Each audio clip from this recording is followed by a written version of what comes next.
या शिव सूत्र का एक सूत्र है कि आपका जो प्रयास है वो प्रयास ही मुक्ति है। उद्यम भैरव, जो तुम्हारा प्रयास, जो तुम एफर्ट कर रहे हो, वो स्वयं मुक्ति है। मार्ग स्वयं ही मंजिल है, मार्ग के साथ पूरे हो जाओ। सवाल है उसके साथ पूरे होने का। तो हम यदि भविष्य में कुछ खोज रहे हैं तो हमारा मन हमेशा परेशान होता रहेगा कि क्यों नहीं कुछ मिल रहा है ऐसा। तो पीछे की चीजों से बाहर हो जाओ, अतीत की, और भविष्य में कोई किसी तरह का एक काल्पनिक दुनिया मत बनाओ। जो है इस क्षण के यथार्थ को अच्छे से जियो और इससे इसका अतिक्रमण करो। फिर अगला क्षण जो अगले क्षण के साथ में जाओ, उस अगले क्षण के साथ रहो। तुम्हारा होना, बस वृत्ति जब तक हमारी अंतर्मुखी नहीं होती है, भीतर ठहरती नहीं है, जब तक इंद्रियों की जो बहिर्गमन है वो भीतर नहीं मुड़ता है, तब तक हमें लगातार एफर्ट करते रहना है। जिस दिन इंद्रियां भीतर मुड़ गई, एक बहुत अच्छा उपनिषदों में आता है, उपनिषद का एक कठोपनिषद में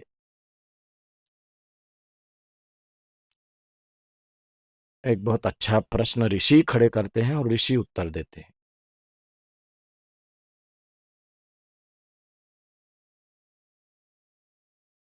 प्रश्न ये खड़ा करते हैं कि जो आत्मा है वो प्रत्यक्ष होते हुए भी व्यक्ति उसका अनुभव क्यों नहीं कर पाता है।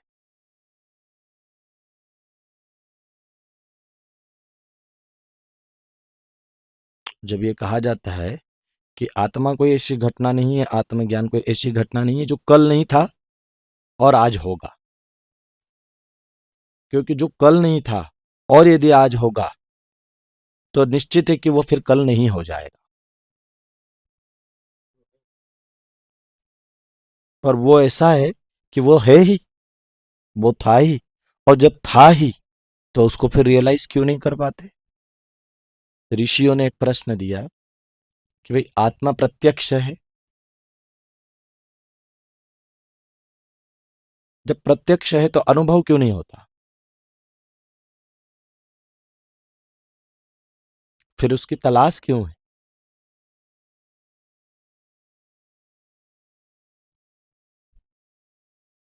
तो उसी के संबंध में फिर आगे कहते हैं, पहले प्रश्न देते हैं, फिर कहते हैं कि इसका कारण ये है कि ये हमारी जो इंद्रियां हैं ये प्रकृति के द्वारा बाध्य होकर सहज ही बाहर खुलती है, और इनका जो संपर्क होता है विषयों से, उन विषयों से संपर्क होने पर जो संवेदन मिलता है, ये लगातार बाहरी जगत के साथ इसका जो संपर्क है, उस संपर्क के कारण ये बाहरी जगत के इंद्रियों का उनके विषयों के साथ जो संयोग है, वो संयोग इनके लिए एक ऐसा परिचय बना देता है, एक ऐसी आइडेंटिटी बना देता है जिसके कारण इसको लगता है कि यही मैं हूं।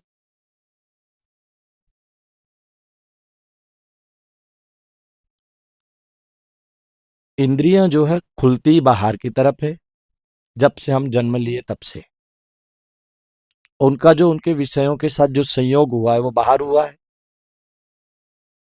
और उसके थ्रू जो हमारे भीतर स्मृति बनी है, हमने जो कुछ अनुभव किया है अपनी ज्ञान इंद्रियों के द्वारा, वो अनुभव लगभग लगभग हमारे भीतर एक मैं का रूप लेता है। मैं है क्या, कभी पता लगा है आप लोगों ने कि मैं असल में क्या है। अनगिनत स्मृतियां, उन स्मृतियों का बंडल।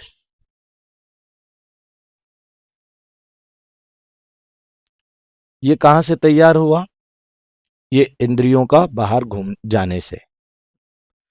तो आत्मा प्रत्यक्ष है, इसको अनुभव करना, इसके लिए ऋषि कहते हैं कि जैसे नदी की विपरीत नदी की जो धार है, नदी जो जिस धारा में बह रही है, जिस दिशा में बह रही है, नदी को ठीक उस दिशा से मोड़कर उसकी विपरीत दिशा में बहाना शुरू करो तो वो घटना घटती है जिसको कहते हैं आत्मा प्रत्यक्ष है।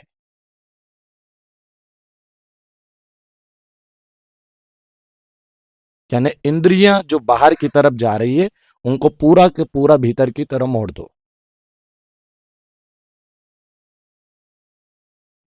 और जब वो पूरी तरह भीतर मोड़ जाती है तब पता लगता है कि आत्मा प्रत्यक्ष है। प्रत्यक्ष थी और प्रत्यक्ष है।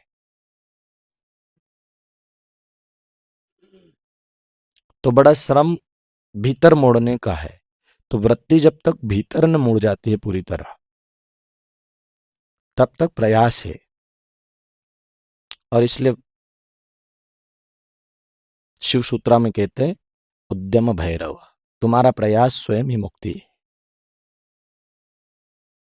ऐसा मत सोचो कि प्रयास से किसी फल की इच्छा करो, प्रयास कर रहे हो वो तुम्हारा प्रयास मुक्ति, उसके साथ हो जाओ।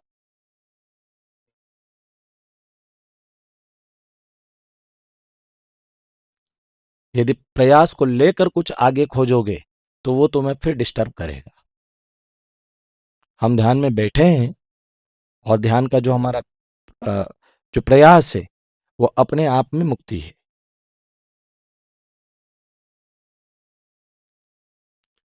तो भीतर हमें बड़ा एक लंबा, यानी कहते हैं कि कितना श्रम लगता है, तो जैसे नदी को उसकी धारा के विपरीत बहाना, ऐसे इंद्रियों को उनकी जो जन्म से लेकर अब तक की जो प्रवृत्ति है बाहर खुलने की, वहां से भीतर मोड़ना। और जब वो पूरी तरह भीतर मुड़ जाती है तो उसे, जिसे हम आत्मा कहते हैं, उससे वो जानता है कि वो प्रत्यक्ष है और प्रत्यक्ष ही थी। केवल उसके इंद्रियों के बाहर खुलने से और उनके विषयों के साथ संपर्क होने से जो चिदाभास प्रकट हुआ था, जो एक आभास बना था मैं के रूप में, वो मुझे इसे अनुभव नहीं करने दे रहा था। ये थोड़ी वेदांत की भाषा है, कठिन पड़ेगी, पर फिर भी कोशिश कर रहा हूं।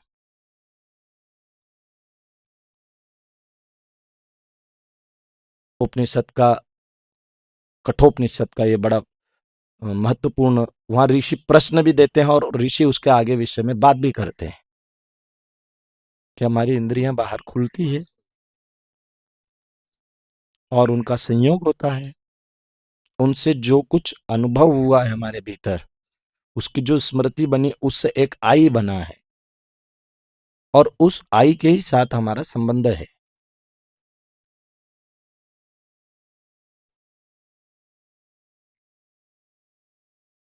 तो आई को यदि हम, जिसको अहम कहते हैं, उसका अपने में अस्तित्व नहीं है, वो केवल बंडल है। किसका बंडल है? स्मृतियों का।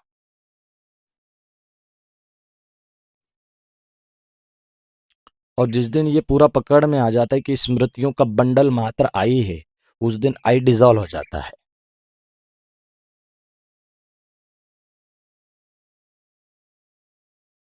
तो एक तो आई है जो हमारी आत्मा का सर्वप्रथम स्पंदन है। पर वही आई जब किसी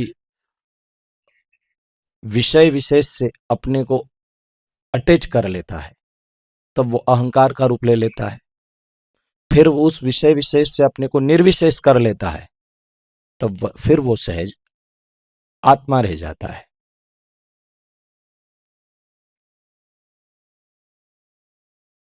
समझ पाए या नहीं समझ पाए? हमारे भीतर जो सर्वप्रथम जो स्पंदन हुआ है, प्रथम विचार जिसको कहते हैं हमारे भीतर, अहम। दो शब्द होते हैं, अहम और इदम। इदम यानी ये सब, अहम यानी मैं। तो ये जो अहम है हमारे भीतर, सबसे पहले जो अहम है, अहम का जो भाव हमारे भीतर एग्जिस्टेंस के रूप में है, अस्तित्व के रूप में है, मैं हूं, ये एक भाव है भीतर, पर मैं ये हूं, ये अहंकार है।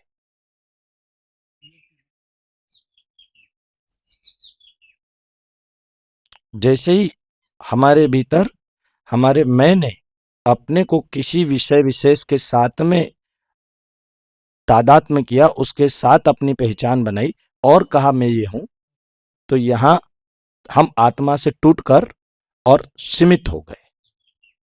फिर जब ये टूट जाता है, फिर हम एग्जिस्टेंस के रूप में हैं और असीम है, और वहां ना द्वैत है ना द्वंद्व है।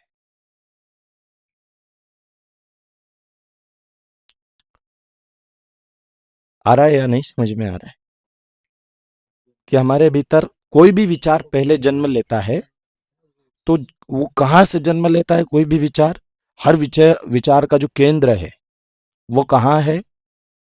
सर्वप्रथम हम किसी चीज को कहते हैं तो क्या कहते हैं? मैंने ऐसा किया, मैंने ऐसे किया। तो हम इसको, मैंने पहले भी समझाया था कि एक छोटा सा बच्चा है। अब छोटा सा बच्चा जो माँ के गर्भ से अभी बाहर आया है और महीने, 2 महीने, 3 महीने का हुआ है, उस बच्चे के भीतर हम देखें तो वो बच्चा अभी है। क्या हम उसको इनकार कर सकते हैं? एग्जिस्ट कर रहा है ना वो। लेकिन क्या वो बच्चा ये जानता है कि मैं हिंदू हूं? क्या वो बच्चा जानता है कि मैं मुसलमान हूं? क्या वो बच्चा जानता है कि मैं ज्ञानी हूं? क्या वो जानता है कि मैं अज्ञानी हूं? क्या वो जानता है कि मैं जीव हूं? क्या वो जानता है कि मैं ब्रह्म हूं? पर है ना, जानता नहीं है वो। उसको ये नहीं, वो किसी भी तरह की पहचान में नहीं है कि मैं ये हूं, मैं ये हूं, मैं ये हूं। लेकिन धीरे धीरे धीरे धीरे धीरे उसकी इंद्रियों और उनके विषयों का जो संयोग हुआ, उससे क्या बनी? पहचान बनी। ये मेरी माता है, ये मेरे पिता है, ये मेरा कुल है, ये मेरा गोत्र है, ये मेरी जाति है, ये मेरा धर्म है। और यहां जो वो एग्जिस्ट था, उसने अब अपने आप को आइडेंटिफाई करना शुरू किया किसी विषय विशेष से। तब वो क्या शुरू हुआ? अहम। तो अहम ने क्या पैदा किया? द्वैत। क्योंकि मैं ये हूं और ये वो है।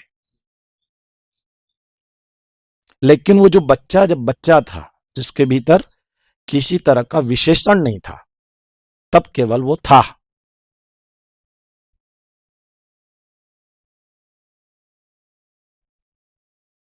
और तब ना उसके भीतर राग था और ना द्वेष था। कभी देखना, एक छोटे से बच्चे, कभी देखा होगा गौर से, उसके भीतर कोई पहचान नहीं है। ना हिंदू है, न मुसलमान है, न जैन है, न बौद्ध है, न सिख है, न ईसाई है, न अच्छा है, न बुरा है, न पापी है, न पुण्यात्मा है, न धार्मिक है, न अधार्मिक है, न भारतीय है, न पाकिस्तानी है। कुछ भी नहीं है, बस है। और उसके लिए ऐसा कोई नहीं है कि ये दूसरा है। उसके भीतर दूसरे का भाव नहीं है, इसलिए दूसरे से प्रतिस्पर्धा भी नहीं है। और जैसे जैसे बड़ा होता है, इंद्रियों और विषयों के संपर्क से स्मृति बनना शुरू हुई। उस स्मृति के साथ उसने अपने को पहचानना शुरू किया कि ये मैं हूं। तो वहां उसका जो वो शुद्ध मैं था, वो अहम, अहंकार, एक तो मैं होता है हमारा जो आत्मा का प्रतिपादन करता है, और एक मैं होता है जो अहंकार का प्रतिपादन करता है। तो जब वो विशेषण ग्रहण करता है, वही मैं जब विशेषण ग्रहण कर लेता है, तो अहंकार बन जाता है। द्वैत द्वंद्व का सारा प्रपंच शुरू होता है। और वही मैं अपने को जब सारे विशेषणों से मुक्त कर लेता है, तो सहज अपनी वास्तविकता में आ जाता है। पर यह पहले भी था।